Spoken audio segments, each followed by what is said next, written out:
Hi guys, it's Bit Factory. This is my new YouTube channel, and as the first video, I'm going to show you how to schedule automatic shutdown for your PC. So at first, you have to go to this menu and search for task scheduler.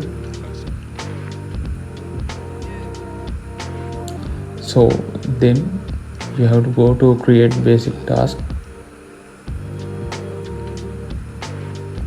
Then here you have to enter some name for this task. I name this as automatic shutdown. You can give any description if you want. So in here I give one time, then I give a date and time for automatic shutdown.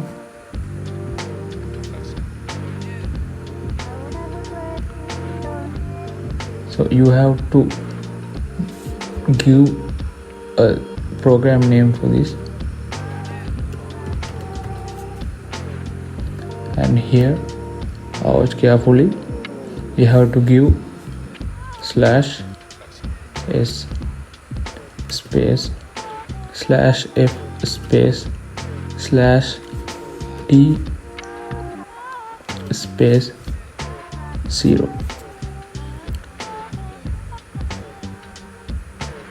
And we have scheduled our task, then give finish. So we have successfully scheduled our task. So that's the video. Thank you guys.